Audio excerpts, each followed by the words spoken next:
بلکہ ہمیں کوئی چاہیے تھا کہ آج کوئی تعلیمی نظام کے حوالے سے کسی ٹیچر کو لے لیتے, کسی پروفیسر کو ساتھ لے لیتے. انشاءاللہ ہمارا یہ پروگرام انشاءاللہ کنٹینیو رہے گا, اور ہم انشاءاللہ کوشش کریں گے کسی جو تعلیمی نظام کو چلا رہا ہے, جو تعلیمی نظام کو دیکھ رہا ہے, ہم اس کو اپنے پروگرام کا حصہ بنائیں. اور حکومت کو چاہیے کہ اس کے لیے جو ہے نا غریب بچوں کے لیے جو سرکاری اسکولوں میں تعلیم حاصل کرے, اس کے لیے کوئی ایک اسٹریٹجی بنائے, اور اس کے لیے کوئی ایک ورک ایک ایسا تیار کریں کہ تاکہ بچوں کا جو تعلیمی نظام ہے وہ متاثر نہ ہو. سر, ہم تعلیمی اداروں کی بات کر رہے ہیں.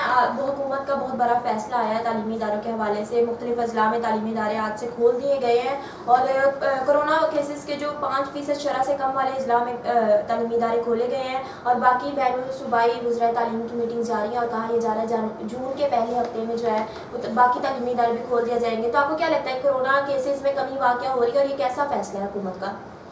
دیکھیں, ہم خبریں دے رہے ہیں کہ ہاسپٹلوں میں چلے جائیں. اب آپ دیکھ لیں کہ میرے دوست کے ساتھ بھی ایک حادثہ پیش آیا ہے کہ ہم ہاسپٹل میں گئے ہیں, اس کو ہارٹ کا مسئلہ تھا, کہہ رہے جس کو کرونا میں ڈال دیتے ہیں.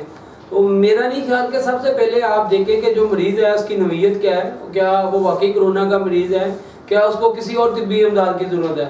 تو کرونا جو کرونا کیس ہے وہ کبھی بڑھتے جا رہے ہیں, کبھی کم ہوتے جا رہے ہیں. لاک ڈاؤن تو ویسے ہی چل رہا ہے, ہفتہ اتوار جو چھٹی ہے, جو تعلیمی ادارے ہیں وہ بند ہیں, وہ 5% کھولے ہوئے ہیں.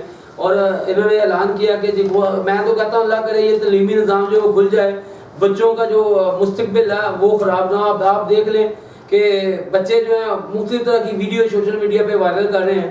تو اب میرا نہیں خیال کہ جو ہے ان کو جو ہے نا حکومت کو اس معاملے کو سنجیدگی سے لینا چاہیے, اور اللہ کرے یہ بات سچ ہو کہ جو تعلیمی نظام ہے, جو تعلیمی ادارے ہیں وہ کھل رہے ہیں. اور جو 5 جون کے حوالے سے انہوں نے کہا کہ 5 جون, آپ دیکھیں جون میں تو ویسے بڑی گرمی ہوتی ہے.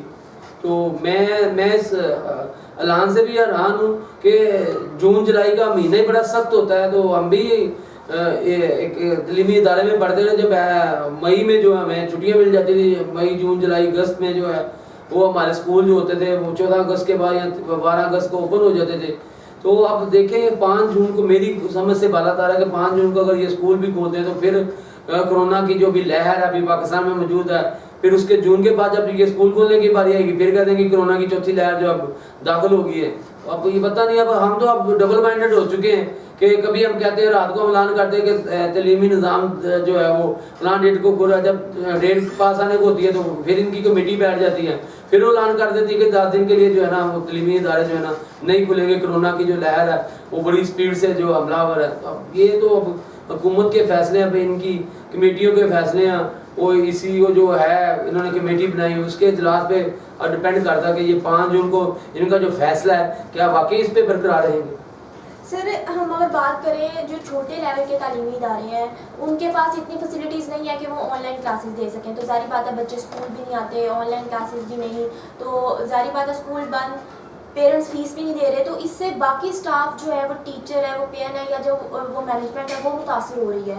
اس سے آپ کیا کہیں گے, اس کے پر آپ کیا کہیں گے, حکومت کو اس کے حوالے سے کچھ کرنا چاہیے؟ دیکھیں, اب اسکول بھی ایک بزنس بن چکا ہے, تعلیم بھی ایک بزنس بن چکا ہے.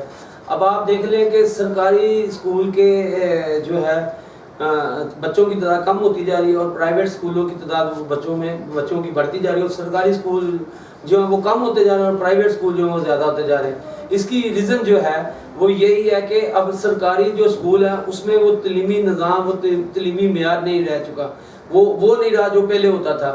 اب لوگ جو ہے زیادہ جو ہے وہ پرائیویٹ اسکول کو پریفر کرتے ہیں. اب جس اسکول کی زیادہ فیس ہوگی ہم سمجھتے ہیں کہ اسکول میں زیادہ جو تعلیم ہے وہ دی جاتی ہے, اور بچے یہاں سے جو ہے نا اچھی تعلیم حاصل کر سکتے ہیں. لیکن جو میں نے ریسرچ کیا ہے, جو سب سے بہتر جو ہے وہ سرکاری اسکول میں تعلیم ہے. وہاں پہ آپ کو ٹیچر جو ہے وہ ایک بڑے ہی نہایت اور نفیس طریقے سے آپ کو پڑھاتے ہیں, آپ کی پرورش جو ہے وہ ایک ماں باپ کی طرح کرتے ہیں. جو پرائیویٹ اسکول ہوتے ہیں انہوں نے آپ کو جو فیسیلیٹیٹ کرنا ہوتا ہے, آپ کو اچھا واش روم فیسیلیٹیٹ کرنا ہوتا ہے, آپ کو جو ہے ایئر کنڈیشنر کمرے دینے ہوتے ہیں, آپ کے بچوں کی جو ہے دیکھ بھال کے لیے آیا رکھی ہوتی ہے. یہ پرائیویٹ اسکولوں میں جو جب ہم سرکاری اسکولوں میں جاتے تھے ہمیں ٹیچر بتاتے تھے کہ بیٹا آپ نے ناخن کاٹنے ہیں, ناخن کاٹو گے, اگر نہیں کاٹو گے اس میں یہ ہو جائیں گے, اس میں کیڑے, اگر آپ یہ کھائیں. وہاں پہ ٹوٹل A to Z وہاں پہ دینی تعلیم بھی دی جاتی تھی, وہاں پہ حدیث بھی سنائی جاتی تھی. وہاں پہ صبح جب ہم پلے پہ جاتے تھے, جب ہم اسمبلی میں جاتے تھے, اس وقت وہاں پہ باقاعدہ طور پہ جب کلاسز شروع ہوتی تھی تو قرآن پاک کی تلاوت ہوتی تھی. تو اب کیا ہے, اب جی بچے جاتے ہیں گھر سے نہا دھو کے, اب آپ ان کے فیشن دیکھ لیں. ہمارے جب ہم اپنے دور میں پڑھتے تھے تو ہمارے جو بال تھے وہ کبھی بڑھنے نہیں دیے تھے ٹیچروں نے, وہ جو ہے خود کینچی سے لے کے وہ کاٹ دیتے تھے. اب آپ دیکھ لیں کہ بچوں کے بالوں کے سٹائل آپ نے ان کو دیکھے, جو میٹرک میں چلا جاتا ہے اس کی تو ویسے جو پینٹ ہے وہ نیچے گرنا شروع ہو جاتی ہے. تو اب آپ دیکھیں پھر آپ پرائیویٹ اسکول میں ٹیچرز جو ہیں, اب آپ دیکھ لیں فیمیل ٹیچر رکھی ہوئی ہیں. آپ بھی ہمارے بچوں کی طرح ہو, لیکن ایسی بات نہیں ہے, مائنڈ نہیں کرنا جو میری مائیں بہنیں بیٹی مجھے سن رہی ہیں. آپ ہماری ٹیچروں کا دیکھ لیں, جس رنگ کی انہوں نے سوٹ پہنا تو اس رنگ کا دوپٹہ, اس رنگ کی ان کی جوتی, اس رنگ کا ان کے پاس ہاتھ میں موبائل کا پاؤچ ہوتا ہے. آپ دیکھ لیں کہ آپ پھر کیا تعلیمی نظام, کیا وہ معیار ہوگا. بہرحال آپ نے ایک بات کی کہ جو چھوٹے جو جن کے پاس وسائل ہیں, اب دیکھیں غریب آدمی ہیں وہ پہلے اینڈرائڈ موبائل لے گا 20,000 روپے کا, پھر وہ نیٹ, پھر وہ سم, اس کو کتنی مشکلات کا سامنا کرنا پڑے گا. یہ حکومتوں کا کام ہے. پہلے میں نے آپ سے بولا حکومتوں کا کام ہے کہ عوام کو لکھ دینا. خان صاحب نے یہ بول کے کہا تھا اس ملک میں تعلیم عام ہوگی, یہ ملک تعلیم یافتہ ملک ہوگا, یہ ملک ایک صحت مند ملک ہوگا, یہ ملک جو ہے اس ملک میں صاف پانی ملے گا. صاف پانی ملنے کے بعد آپ کو کوئی بیماری لگی, ہیپیٹائٹس جیسی بیماریاں جو ہیں وہ آپ سے دور بھاگ جائیں گی. لیکن مجھے ایسا نظام نظر نہیں آ رہا. تعلیم جو ہے وہ تعلیمی ادارے بند ہو گئے ہیں. اس کا مطلب ہے تعلیم عام ہو گئی ہے کہ لوگوں کو پڑھنے کی ضرورت ہی نہیں رہی, کیونکہ اب آپ تعلیمی نظام جب آپ کا بند ہو جاتا ہے اس کا مطلب یہ ہے کہ اب آپ کو پڑھنے کی ضرورت نہیں ہے. ٹھیک ہے, اور اس کے بعد جب آپ صحت, آپ دوائی مہنگی ہو چکی ہے, ہاسپٹل پرائیویٹ ہو چکے ہیں, ڈاکٹر کی جو فیس ہے وہ پہلے 500 تھی اب 2000 ہو چکی ہے. تو اس کا مطلب ہے لوگ بیمار ہی نہیں ہوتے. اب پانی کا لگا دیں, اب پانی کے فلٹریشن جو ہے وہ بند ہو چکے ہیں. پرائیویٹ کمپنیوں نے اپنے فلٹریشن لگا دیے ہیں. اب انہوں نے اپنی مرضی کے ریٹ جو ہے بوتلیں, اب ہمیں دیکھ رہے ہیں ہم 120 روپے کی پانی کی بوتل لے کے آتے ہیں. تو اس لیے اس ملک میں جب سے خان صاحب آئے ہیں ہر چیز جو ہے نا عوام سے جو وہ دور ہوتی جا رہی ہے, خود بخود ٹھیک ہوتی جا رہی ہے. تو اس لیے اس حکومت کو چاہیے کہ عوام سے جو وعدے کیے ہیں, جو عوام سے جو اپنے بھتے کیے ہیں, کم از کم وہ تو پوری کریں. اچھی صحت تو دیں, اچھی تعلیم تو دیں, پینے کے لیے صاف پانی تو دیں, کچھ نہ کچھ تو اس ملک کے لیے کریں نا, کچھ تو کچھ اس عوام کے لیے کرے نا. تو جیسے آپ نے تعلیمی نظام کا بولا ہے, تعلیمی نظام جو ہے جو چھوٹے اسکول ہیں وہ جو بچہ جو فیس نہیں دے سکتا وہ کہاں سے وہ آن لائن تعلیم حاصل کرے گا. جس گھر میں 1 کمانے والا 10 کھانے والے ہوں وہ کہاں سے اپنے بچے کو آن لائن تعلیم دے گا. اس کا خواب تو وہیں پہ ٹوٹ گیا. تو اس لیے بچوں کے مستقبل کا سوال ہے, کوئی ایسا لایا عمل تیار کریں. میری تو حکومت سے ریکویسٹ ہے, آپ خدایا رہے, آپ جو ماں باپ جو غریب آدمی اپنے بچوں کے لیے یہ سوچ کے بیٹھا کہ میرا بچہ اعلیٰ تعلیم حاصل کر کے افسر بنے گا اور ہماری سنی جائے گی اور ہم بھی مقام اس معاشرے میں ایک مقام رکھیں گے, ان کے خواب نہ ٹوٹنے دیں. ان کے جو بچوں کے خواب ہیں, جو ان کے خواب ہیں, ان کو پورا ہونے دیں. آپ کا کام ہی یہ, اچھی حکومتیں وہی ہوتی ہیں جو عوام کو زیادہ سے زیادہ دی دیں. آپ نے تو ریاست مدینہ بنانی تھی.